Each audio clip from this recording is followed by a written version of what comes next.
Hello and welcome back to my channel guys. तो मैं वापस से हाजिर हूँ एक बहुत ही बेहतरीन सी मूवी के एक्सप्लेनेशन के साथ जिसका नाम है अ क्वाइट प्लेस 2। गाइस, इस मूवी का फर्स्ट पार्ट 2018 में आया था जिसको हमने पहले ही एक्सप्लेन कर दिया है और वो वीडियो देखने के बाद ही आपको ये वीडियो समझ में आएगा। तो पहले आप उस वीडियो को देखिए। इस मूवी को डायरेक्ट किया है कैनम जोन और कैरिस निकी ने मिलकर और इस मूवी को IMDb पर 7.2 की रेटिंग मिली है। तो चलिए बिना वक्त को जाया किए वीडियो को शुरू करते हैं। तो दोस्तों, मूवी की शुरुआत में हमें पहला दिन दिखाया जाता है जहां पर हम ली को देखते हैं जो कि एक शॉप में होता है और वहां पर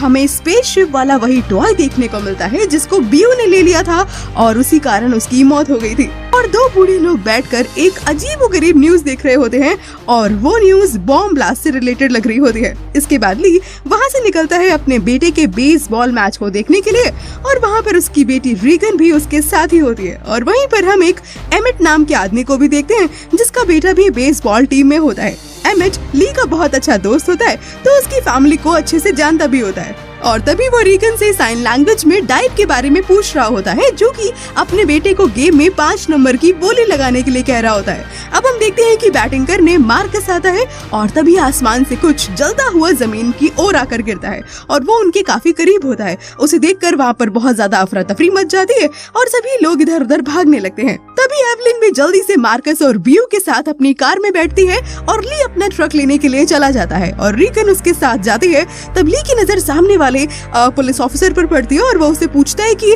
वो चीज क्या है। तो वो पुलिस वाला बोलता है कि अभी हमारे पास इसकी कोई जानकारी नहीं है। और तभी एक क्रिएचर पुलिस कार के ऊपर आकर गिरता है और आसपास के लोगों को मारने लगता है। इसके बाद ली जल्दी से जाकर अपना ट्रक निकालता है और उसे स्टार्ट करने लगता है, लेकिन तभी वो स्टार्ट नहीं होता है और दूसरी तरफ एवलिन के कार पर भी एक क्रिएचर हमला कर देता है और उसकी कार एक पोल से जाकर टकरा जाती है। उसके बाद ली रीगन को लेकर एक स्टोर में छुप जाता है जहाँ पर बहुत सारे लोग छुपे हुए होते हैं और तभी वहाँ पर एक लड़की का मोबाइल फोन बज जाता है और उसकी आवाज सुनकर एक क्रिएचर जल्दी से उस स्टोर में आता है और लोगों को मारना शुरू कर देता है। लेकिन किसी तरह से ली रीगन को लेकर वहाँ से निकलता है, लेकिन एक क्रिएचर उसके पीछे ही पड़ जाता है। वहीं पर तभी एक ऑफिसर अपनी शॉटगन से उस क्रिएचर को शूट करने लगता है, लेकिन उस क्रिएचर को जरा भी फर्क नहीं पड़ता है क्योंकि हमें पता है कि उनकी स्किन बुलेट प्रूफ होती है और वो क्रिएचर तभी दौड़ कर आकर पुलिस ऑफिसर को वहीं पर मारकर खत्म कर देता है। लेकिन ली की फैमिली वहाँ से बच के भागकर किसी तरह से निकल जाती है और यहीं पर सीन कट हो जाता है। अब अगले सीन में हम देखते हैं कि कहानी वहीं से स्टार्ट होती है जहाँ पे फर्स्ट पार्ट खत्म हुई थी। एवलिन और रीगन को क्रिएचर की कमजोरी का पता चल चुका होता है और वो एक क्रिएचर को मार भी देते हैं और उसके बाद एवलिन अपने न्यू बॉर्न बेबी के साथ बेसमेंट से बाहर आती है और देखती है कि उसके घर में आग लग चुकी होती है और अब ये लोग वहाँ नहीं रह सकते हैं। और तभी एवलिन भागकर घर के अंदर जाती है और अपने बच्चे के लिए साउंड प्रूफ बॉक्स और ऑक्सीजन सिलेंडर लेकर आती है। इसके बाद रीगन वापस बेसमेंट में जाती है और वहाँ से स्पीकर उठा लेती है ताकि अगर उन्हें रास्ते में कोई भी क्रिएचर मिले तो ये लोग अच्छे से उसका सामना कर सकें। अब इसके बाद रीगन को अपने फादर की मैप भी मिलती है जिसमें उसके आसपास रह रहे सर्वाइवल की लोकेशंस होती हैं। और तभी शाम को रीगन अपने फादर की तरह टावर पे चढ़ती है और मशाल जला देती है और उसकी कुछ देर के बाद वहाँ पर उसे एक सिग्नल दिखाई देता है और तभी रीगन उस जगह को मैप पे मार्क कर देती है और अगले दिन ली की फैमिली उस जगह पर रहने के लिए वहाँ से निकल जाती है। अब इन लोगों ने अपने साथ कुछ जरूरत का सामान भी रखा होता है जैसे कि एक शॉटगन, एक पिस्टल, एक बेबी के लिए sound proof box, oxygen cylinder और रीगन ने एक माइक और स्पीकर भी रखा होता है। अब चलते चलते वो लोग उस फायर सिग्नल वाली जगह पर पहुंच जाते हैं और वो जगह एक रेलवे स्टेशन होता है और वहाँ पर किसी ने जाल बिछाया होता है और तभी एवलिन का पैर उसमें फंस जाता है और जिस कारण वहाँ की बॉटल्स जो होती हैं वो आवाज करने लगती हैं और ये देखकर एवलिन और उसके बच्चे बहुत तेजी से भागने लगते हैं। और इसी दौरान मार्कस का पैर किसी ट्रैप में फंस जाता है जिस कारण उसे बहुत दर्द होता है और वो गला फाड़ के चिल्लाने लगता है। अब एवलिन उसे चुप कराती है और उसके बाद वो जो छोटा बेबी होता है वो भी रोना शुरू कर देता है और तभी रीगन जल्दी से उसे ऑक्सीजन मास्क पहनाकर साउंड प्रूफ बॉक्स में रख देती है। लेकिन इतनी ही आवाज में क्रिएचर्स वहाँ पर आ चुके होते हैं और तभी जल्दी से जो एवलिन होती है वो अपनी ईयर मशीन को स्पीकर के पास लगाती है और उससे बहुत ही हाई रेडिएशन निकलते हैं जिससे कि क्रिएचर्स को तकलीफ होने लगती है और तभी एवलिन उनको हेडशॉट देकर मार देती है। वहीं पर तभी खड़ा कोई अनजान अनजान इंसान ये सब कुछ देख रहा होता है और तभी वो एक वेयर हाउस में जाता है जहाँ पर वो एक अनजान इंसान से मिलता है और जिसने अपने मुंह पर कपड़ा बांधा होता है और वो तभी उसे शांत रहने के लिए बोलता है क्योंकि उसने थोड़ी देर पहले यहाँ पर एक और क्रिएचर को देखा होता है और वो आदमी मार्कस को उठाकर तभी भागने लगता है और वो एक बेसमेंट में कूद जाता है और एवलिन और रीगन भी उसके पीछे पीछे भागने लगते हैं। इसके बाद वो आदमी उन सब को लेकर एक साउंड प्रूफ स्टील बंकर में ले जाकर छुपा देता है और वो बंकर पूरी तरह से सील्ड होता है जिस कारण वो लोग ज्यादा देर तक वहाँ पर नहीं रुक सकते होते हैं। वो आदमी एवलिन को बोलता है कि वो लोग यहाँ पर नहीं रुक सकते हैं क्योंकि यहाँ पर खाने और पीने की कोई व्यवस्था नहीं है। और इसके बाद एवलिन उस आदमी की आवाज जब सुनती है तो उसे कुछ जानी पहचानी सी लगती है और तभी उसको वो अपने फेस से कपड़ा हटाने के लिए बोलती है लेकिन वो अपना फेस छुपाता रहता है और तभी एवलिन जब उसके फेस से कपड़ा हटा देती है तो वो पहचान जाती है कि वो आदमी कोई और नहीं बल्कि ली का दोस्त एमिट होता है। इसके बाद वो एमिट को अपना न्यू बॉर्न बेबी दिखाती है लेकिन एमिट कुछ भी नहीं बोलता है और तभी वो बंकर का दरवाजा खोलकर देखता है तो वो क्रिएचर सब वहाँ से जा चुके होते हैं और तभी मार्कस का पैर बुरी तरह से जख्मी होता है। तभी रीगन उसको हेडफोन्स पहना देती है जो कि रेडियो से कनेक्ट होता है। फिर एमिट एवलिन से पूछता है कि तुमने उस क्रिएचर को कैसे मारा। तब एवलिन बोलती है कि मुझे भी नहीं पता था कि इसके पीछे क्या साइंस है, मुझे बस ये पता था कि इस ईयरफोन से एक तरह की रेडिएशंस निकलती है जिससे कि क्रिएचर्स को तकलीफ होती है और उनका हेड खुल जाता है। इसके बाद एवलिन एमिट से उसकी फैमिली के बारे में पूछती है जिसपे एमिट उदास हो जाता है और बोलता है कि मेरे बच्चे पहले ही दिन मारे गए और मेरी बीवी 11 हफ्ते पहले मर गई थी। वो बहुत ही ज्यादा बीमार थी और उसे मेडिसिन ना मिल पाने के कारण उसकी मौत हो गई। उसके बाद एवलिन पूछती है कि क्या तुम्हें पता था कि रोज टावर पे मशाल ली ही जलाते हैं और इस पर एमिट बोलता है कि हाँ मुझे इस बारे में पता था। उसके बाद अचानक से रेडियो में सिग्नल आने लगते हैं और उसमें एक गाना बजने लगता है। तभी एमिट बोलता है कि यही गाना पिछले 4 महीनों से बज रहा है और तभी रीगन बोलती है कि उसके पापा रोज सिग्नल मिलाने की कोशिश करते थे लेकिन कभी उनको सिग्नल मिला ही नहीं। उस पे एमिट बोलता है कि तुम लोग घने जंगल में रहते थे और इसी कारण वहाँ पर सिग्नल्स नहीं आते थे और यहाँ पर ऊंचाई पे आने के कारण ही हमें सिग्नल्स मिल पाए हैं। तभी रात को रीगन जो होती है वो मार्कस के पास भाग कर जाती है और उसे जगाती है और बंकर में ले जाती है और बोलती है कि रेडियो के ये जो सिग्नल्स है ये पास वाले टापू से आ रहे हैं और वो तभी बोलती है कि समुद्र पार हमें इस टापू पे जाना चाहिए और ये रेडियो सिग्नल वहीं से आ रहे हैं और वहाँ हमें और भी लोग मिल सकते हैं। और तभी रीगन उसे समझाती है कि क्रिएचर की कमजोरी हमें पता चल चुकी है और हम इसी की मदद से और भी लोगों की जान बचा सकते हैं और वहाँ जाने में सिर्फ 1 दिन लगेगा। लेकिन जो मार्कस होता है ये बहुत ही ज्यादा डरपोक होता है और वो रीगन को साफ साफ मना कर देता है क्योंकि उसके प्लान में बहुत ही ज्यादा खतरा होता है। अब अगली सुबह जब मार्कस सोकर उठता है तो उसके रेडियो पर उसे एक नोट चिपका हुआ मिलता है जिसमें लिखा होता है कीप लिसनिंग और उसको समझ आ जाता है कि रीगन वहाँ पर अकेले ही चली गई है। इसके बाद वो भागकर आता है और ये बात एवलिन को बताता है और एवलिन ये बात सुनकर बहुत ही ज्यादा घबरा जाती है और एमिट से रिक्वेस्ट करने लगती है कि वो रीगन को वापस ले आए लेकिन एमिट उसको साफ लफ्जों में मना कर देता है। और तभी जो एवलिन होती है वो उसे ली की दोस्ती की याद दिलाती है कि अगर यहाँ पर तुम्हारी जगह ली होता तो वो जरूर करता। और ये सुनकर जो एमिट होता है वो थोड़ा इमोशनल हो जाता है और जाने के लिए मान जाता है। अब रीगन इधर ट्रेन की पटरियों को फॉलो करते हुए एक स्टेशन पे पहुंच जाती है जहाँ पर उसको लाशों से भरी हुई एक ट्रेन मिलती है जिसमें क्रिएचर्स ने हमला कर दिया होता है और रीगन अंदर जाकर कोई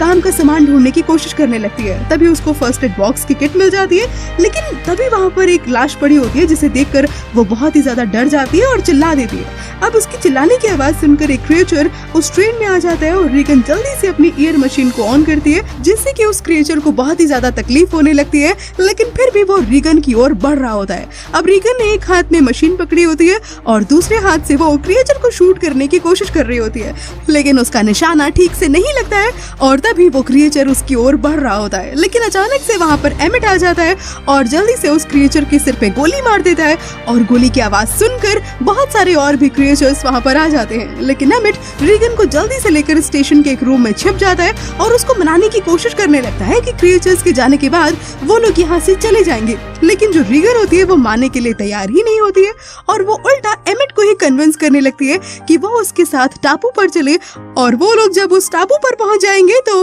रेडियो पर जब वो इस एयर मशीन को ऑन करेंगे तो इसकी फ्रीक्वेंसी जब सब जगह ब्रॉडकास्ट होगी तो फिर जितने भी लोग जिंदा बचे हैं कम से कम वो जिंदा ही रहेंगे और वो क्रिएचर्स मारे जाएंगे। इसके बाद अब अगली सुबह जब रीगन सोकर उठती है तो वो देखती है कि एमिट उसकी एयर मशीन और शॉटगन लेकर वहाँ से जा चुका होता है और वो ये देखकर काफी ज्यादा दुखी हो जाती है और रोने लगती है। लेकिन तभी एमिट वहाँ पर आ जाता है और उसे बताता है कि वो टापू पर जाने के लिए कुछ चीजों का इंतजाम करने के लिए गया था और उसको तभी एक नाव भी मिल जाती है जिसकी मदद से वो दोनों उस टापू पर पहुँच सकते हैं। वहीं दूसरी ओर हम देखते हैं कि एवलिन बेबी को बॉक्स में रखती है और वो देखती है कि सिलेंडर में ज्यादा ऑक्सीजन भी नहीं बची है और मार्कस को भी मेडिसिन की जरूरत है। अगर उसे मेडिसिन नहीं दी गई तो उसका पैर खराब हो जाएगा और जिस कारण वो डिसाइड करती है कि वो मेडिकल स्टोर जाएगी और जरूरी सामान लेकर आएगी। लेकिन तभी एवलिन की ये बात सुनकर मार्कस भी उसके साथ जाने की जिद करने लगता है और तभी एवलिन उसे समझाती है कि वो उस हालत में नहीं है कि वो उसके साथ जा सके और बोलती है कि तुम यहीं पर रहो और अपने छोटे भाई का ख्याल रखो।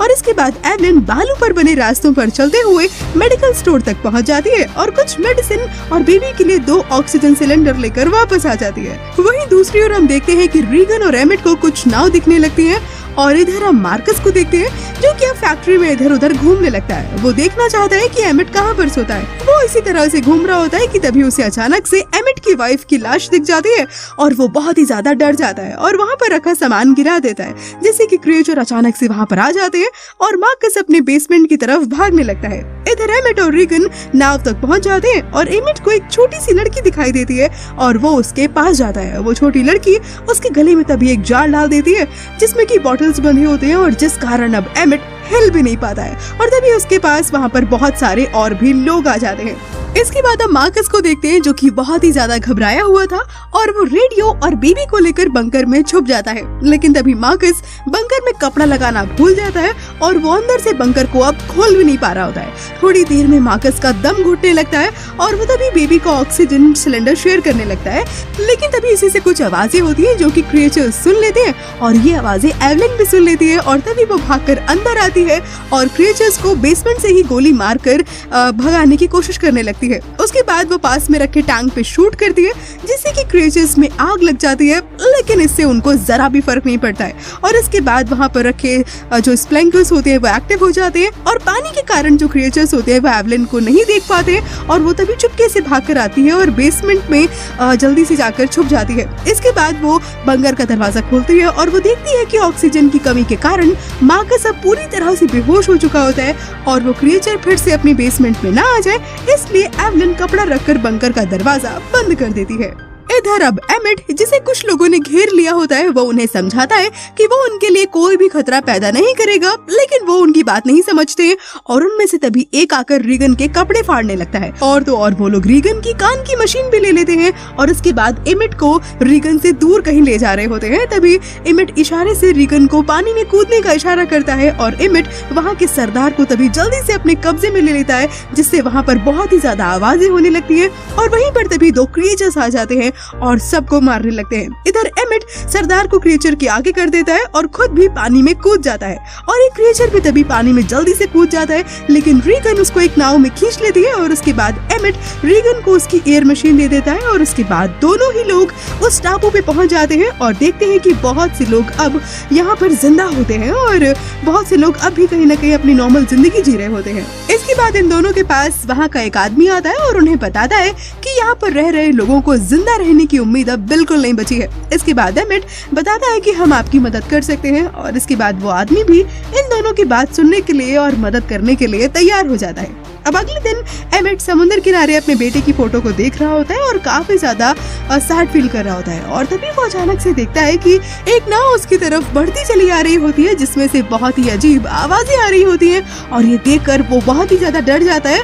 और तभी वो ऊपर जाता है और जोर से चिल्लाता है कि सभी लोग अपने अपने घरों में जाओ क्योंकि हम पर हमला होने वाला है, क्योंकि उस नाव में बहुत सारे क्रिएचर्स होते हैं जो शायद इस टापू पर हमला करने आ रहे होते हैं। एमिट जब चिल्लाकर सबको अपने घर में जाने के लिए बोल रहा होता है तभी देखते ही देखते वहाँ पर एक क्रिएचर आ जाता है और सब पे हमला करने लगता है। तभी एक क्रिएचर एक छोटी सी बच्चे पर हमला करने ही वाला होता है कि एमिट भाग कर आता है और उस बच्चे को गोद में उठा लेता है और उसे उसके हमले से बचा कर ले जाता है और उसके बाद वो सीधे उसे घर में ले जाता है जहाँ पर वो आदमी भी होता है जिसका वो बच्चा होता है और उसके बाद वो सभी लोग वहीं पर छिप जाते हैं और उसके बाद जल्दी से वो आदमी अपनी कार निकालता है और उसमें एमिट और रीगन भी बैठ जाते हैं और वो आदमी तभी अपनी कार की हॉर्न को बजाने लगता है और टापू से दूर निकलने की कोशिश कर रहा होता है, लेकिन रास्ते में ही क्रिएचर्स उस पर हमला कर देते हैं जिससे किसी तरह से बचकर वो लोग पास के रेडियो स्टेशन में चले जाते हैं और तभी एमिट उस इंसान को अपनी फैमिली के पास रहने के लिए बोलता है, लेकिन किसी तरह से क्रिएचर्स वहाँ पर आ जाते हैं और उन्हें मार डालते हैं। लेकिन तभी जल्दी से एमिट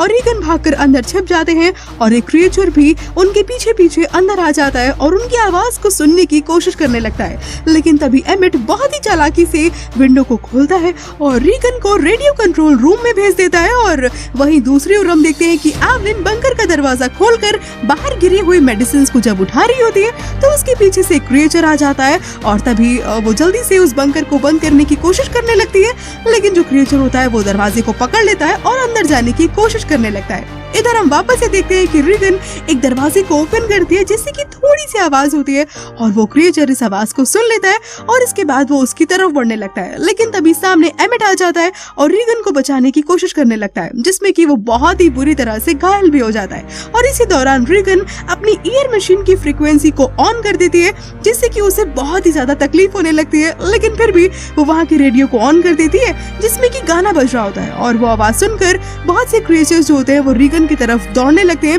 वहीं इस तरफ हम वापस से देखते हैं कि एवलिन के पास जो क्रिएचर होता है उसने अब बंकर के अंदर अपना हाथ डाल दिया होता है और वो एवलिन का पैर पकड़ लेता है, जिससे कि एवलिन के पैर में बहुत ही ज्यादा चोट लग जाती है। और इधर हम वापस से देखते हैं कि रीगन टापू के रेडियो स्टेशन से अब अपनी ईयर मशीन को कनेक्ट कर चुकी होती है, जिसकी तेज फ्रीक्वेंसी के कारण क्रिएचर्स को बहुत ही ज्यादा तकलीफ होने लगती है और सिग्नल मिलते ही मार्कस भी रेडियो पर आ रही फ्रीक्वेंसी को तेज कर देता है, जिससे कि उनके पास जो क्रिएचर होता है उसको भी तकलीफ होने लगती है और तभी मार्कस क्रिएचर के सिर पे शूट करके उसको वहीं पर खत्म कर देता है। वहीं दूसरी ओर हम देखते हैं कि रीगन भी एक रॉड से तभी उस क्रिएचर के सिर पे मारकर उसे वहीं पर खत्म कर देती है और इसके बाद उस रेडियो से फ्रीक्वेंसी जो भी निकलती है वो अब पूरे शहर में कहीं न कहीं फैलने लगती है, जिससे कि शायद करीब के जितने भी क्रिएचर्स होते हैं वो सभी अब एक एक करके मरने लगते हैं। और इसी सस्पेंस में ये मूवी अब यहीं खत्म हो जाती है। तो दोस्तों, कैसी लगी आपको ये स्काई-फाई मूवी जो इतने ज्यादा सस्पेंस से कहीं न कहीं भरी हुई थी? मैं उम्मीद करती हूँ आपको इस मूवी की कहानी जरूर से पसंद आई होगी। अगर आपको ये वीडियो अच्छा लगा तो इस वीडियो को लाइक कीजिए, इस चैनल को सब्सक्राइब कीजिए और हाँ, इसे अपने दोस्तों के साथ शेयर भी कीजिए। मैं जल्दी मिलूंगी आपसे किसी और मूवी की कहानी के साथ। Till then take care, bye bye.